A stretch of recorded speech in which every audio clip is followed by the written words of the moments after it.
इस वीडियो में मैं आपको फर्स्ट किंग्स, सेकंड किंग्स, नीति वचन, सबोपदेशक और श्रेष्ठ गीत, ये सब भी बुक्स के बारे में मैं बताना चाहती हूँ। फर्स्ट किंग्स, सेकंड किंग्स जो है ये जनरली लोगों को ज्यादा इंटरेस्टिंग बुक लगता नहीं है, क्योंकि काफी किंग्स के नाम है, काफी लोगों के नाम है और इतने नाम लोगों को याद करना इजी नहीं रहता है। मगर इतने किंग्स आने का रीजन भी है। तो ये जो फर्स्ट किंग्स, सेकंड किंग्स है, अगर हम लोग ये जान पाए और इसका हिस्टोरिकल बैकग्राउंड अगर हम लोग जान पाए तो हम पूरा जो प्रॉफिटिक बुक है, major prophets and minor prophets, ये हम काफी इजीली समझ पाएंगे। सो मैं चाहती हूँ कि आप लोग ये जो फर्स्ट किंग्स, सेकंड किंग्स का जो हिस्ट्री है जब हमें बताऊंगी तो थोड़ा आप बाइबल से भी रीड कर ले और इस डिटेल को समझने का कोशिश करें, क्योंकि इसी से पूरा बाइबल का हिस्ट्री भी चेंज होता है। तो ये फर्स्ट किंग, सेकंड किंग काफी इम्पोर्टेंट बुक है। तो फर्स्ट किंग्स में अगर हम देखेंगे तो किंग डेविड का ओल्ड एज हो जाता है और किंग डेविड का देहांत हो जाता है। उसके बाद किंग सोलोमन जो है वो किंग डेविड के जगह पे आते हैं। किंग डेविड को ऑलरेडी गॉड प्रॉमिस किया रहता है कि किंग सोलोमन ही है जो अगला राज चलाएगा, और किंग सोलोमन गॉड के लिए टेम्पल भी बनाएंगे करके। तो अकॉर्डिंगली गॉड इतना ब्लेस करते हैं कि किंग सोलोमन गॉड के लिए टेम्पल बनाते हैं। तो ये जो है ये फर्स्ट किंग्स में है। और किंग सोलोमन इतने ब्लेसेड थे कि उनको इंटरनेशनल लेवल में भी काफी बड़े फिगर्स माना जाता था, मतलब एज अ ग्रेट आइकॉन उनको माना जाता था। और इंटरनेशनल रिलेशंस काफी अच्छे थे। गॉड ने ऑलरेडी डेविड को प्रॉमिस किए थे कि किंग सोलोमन का टाइम पे काफी शांति रहेगा कंट्री में। तो उस तरह से शांति भी था और टेम्पल और पैलेस किंग सोलोमन बना पाए। सिर्फ वही नहीं, किंग सोलोमन को टोटल 1000 वाइफ्स एंड कॉन्क्यूबाइंस थे। किंग सोलोमन जो है ये इन्होंने जब गॉड से गिफ्ट मांगे तो उन्होंने विजडम का गिफ्ट मांगा, इससे काफी राइटियसली राज्य चलाते हैं। मगर किंग सोलोमन जो है जैसे जैसे उनका एज होता है वो वैसे वैसे कुछ गलत काम भी करने लगते हैं, जो गॉड के नजर में डिसोबीडियंस माना जाता है। क्योंकि उनको 1000 वाइफ्स एंड कॉन्क्यूबाइंस थे, हर वाइफ्स का अपना रीति रिवाज था, हर वाइफ का अपने रिचुअल्स थे। तो जिस तरह से वो यावे का रिचुअल्स फॉलो करना था वो कर नहीं पाए, इसके वजह से गॉड उनसे भी किंगडम ले लेते हैं। मगर किंग सोलोमन का टाइम पे वो एक बहुत बड़ा काम करते, वो है बिल्डिंग अ टेम्पल। ये जो किंग सोलोमन का जो टेम्पल है ये पूरा बाइबल के हिस्ट्री में इसको भी काफी इम्पोर्टेंस दिया गया है, क्योंकि इस टेम्पल के पीछे काफी हिस्टोरिकल बैकग्राउंड है। और इस किंग सोलोमन का टेम्पल जो है वो बहुत इम्पोर्टेंट है, क्योंकि उसके बाद सेकंड टेम्पल भी बांधा जाता है। जीसस के टाइम पे भी इस टेम्पल का इम्पोर्टेंस लिया गया है। तो सोलोमन का टेम्पल हम लोग इजीली नेग्लेक्ट नहीं कर सकते, एक रीड करके उस टेम्पल को हम नेग्लेक्ट नहीं कर सकते।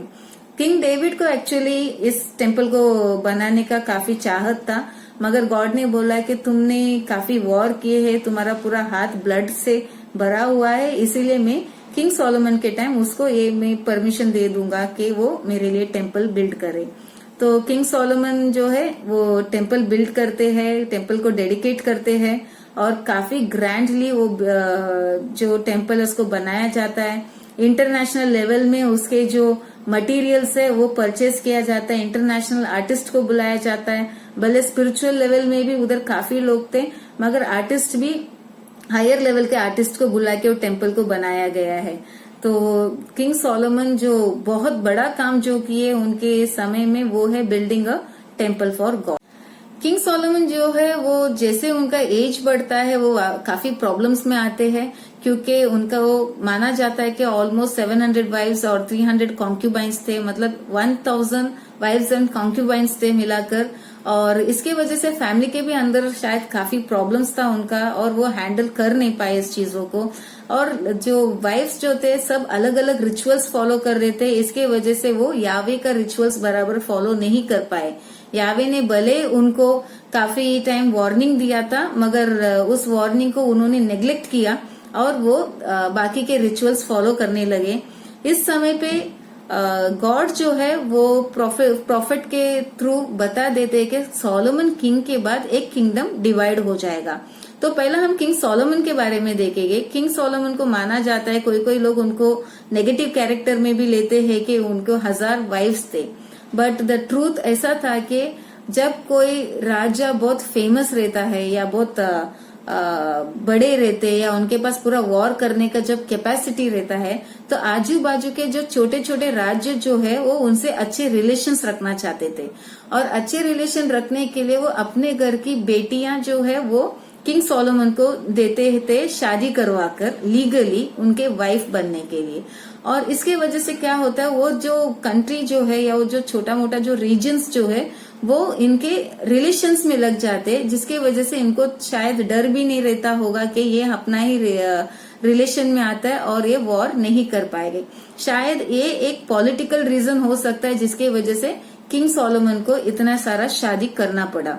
और बाकी जो है वो तो वैसे भी रिच थे ही, वैसे भी हैंडसम भी थे और इंटरनेशनल आइकॉन भी थे, तो definitely there would have been lot of women in his life. और बाकी इसी समय पे जब आप किंग सोलोमन के बारे में जब इतने ये सब पढ़ोगे तो उसी समय पे आपको नीति वचन, सभा उपदेशक और श्रेष्ठ गीत ये सभी चीजों को पढ़ना पड़ेगा। I mean you have to read Proverb और एक्लेसियस्टस और सॉन्ग ऑफ सॉन्ग्स। ये 3 बुक्स को भी अगर आप जब पढ़ोगे तो आपको समझ में आएगा कि किंग सोलोमन का लिखा हुआ एडवाइजर्स किस तरह से है करके, क्योंकि वो एक बड़े किंग थे और काफी वेल टू डू थे, काफी पढ़े लिखे थे। तो उन्होंने उनका टाइम ओल्ड एज में भी वेस्ट नहीं किया, क्योंकि वो उनके यंग एज में भी काफी काम किए थे।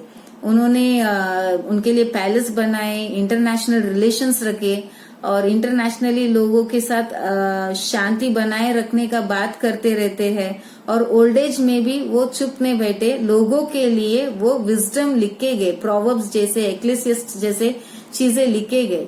और जो सॉन्ग ऑफ सॉन्ग्स है, किंग सोलोमन 1000 जो जितने भी लेडीज थे, जितने भी विमेन थे उनके लाइफ में, सभी के लिए उन्होंने एक एक गीत लिखा है। तो टोटल किंग सोलोमन ने 1000 गीत लिखा है हर एक वुमेन के लिए। और उसमें से सिर्फ 6 सॉन्ग्स ही शायद सेलेक्ट किया गया है और वो अपने बाइबल में रिकॉर्डेड है। तो ये है बैकग्राउंड ऑफ प्रोवर्ब, एक्लेसियस्टस और सॉन्ग ऑफ सॉन्ग्स। चैप्टर 11 में किंग सोलोमन का किंगडम डिवाइड करने का बात होता है, क्योंकि वहां गॉड डिसाइड कर लेते हैं कि इसका किंगडम मैं डिवाइड करूंगा। ये है फर्स्ट किंग चैप्टर 11। इसके बाद जो है इजराइल जो है एक डिवाइड हो जाता है, south Israel and north Israel. मतलब साउदर्न किंगडम एक बनता है, नॉर्दर्न किंगडम एक बनता है। मतलब इजराइल एक, और उसको डिवाइड जब किया गया तो साउथ एंड नॉर्थ इजराइल बनता है। जैसे इंडिया है south India and north India, उसी तरह से इजराइल जो है southern kingdom and northern kingdom बनता है। और ये पूरा हिस्टोरिकल में फर्स्ट टाइम इजराइल डिवाइड होता है। अगर हम इससे पहले हम देखेंगे तो इजराइल को डिवाइड नहीं किया गया है। इजराइल पहला प्रॉफिट्स लीड कर रहे थे, फिर किंग सॉल लीड किए, किंग डेविड लीड किए, किंग सोलोमन लीड किए। अभी इजराइल जो है ये डिवाइड हो जाता है। और जो 10 ट्राइब्स जो है, जो 12 ट्राइब जेकब का मिला के उसको इजराइल कहा जाता है। तो उसका जो 10 ट्राइब जो है वो ट्राइब को इजराइल कहा जाता है। और जो 2 ट्राइब है जूडा एंड बेंजामिन, इस ट्राइब को जूडा कहा जाता है। इजराइल का जो कैपिटल है वो है समारिया, जूडा का जो कैपिटल है वो है जेरूसलम। तो इसके आगे जब भी आप किंग्स पढ़ोगे तो किंग ऑफ जूडा लिखा रहेगा, मतलब बेंजामिन और जूडा ये ट्राइब का किंग्स के बारे में बात किया जाता है। और किंग ऑफ इजराइल अगर लिखा है तो जो 10 ट्राइब्स ऑफ इजराइल जो है उसके बारे में बात किया जाता है। तो अगर अभी आप जब किंग्स पढ़ोगे तो आपको समझ में आएगा, क्योंकि हर जो भी किंग्स के बारे में रिकॉर्ड किया है उनके हिस्टोरिकल बैकग्राउंड बताया गया है, तो उसमें लिखा गया है कि is the king of Israel. मतलब ये वो किंग है जो 10 ट्राइब संभालने वाले किंग थे, जो नॉर्दर्न किंगडम को संभालते थे। और नॉर्दर्न किंगडम में 10 ट्राइब ऑफ इजराइल थे। ये बहुत इंपॉर्टेंट है क्योंकि पूरा प्रोफेटिक बुक इसी पे चलता है। और जूडा जो है, जूडा का कैपिटल है जेरूसलम, और उसमें 2 ट्राइब है जिसके भी अलग अलग किंग्स है। आगे का जो फर्स्ट किंग्स का और सेकंड किंग्स का जो कंटिन्यूएशन है वो अगला मैं वीडियो में बता दूंगी।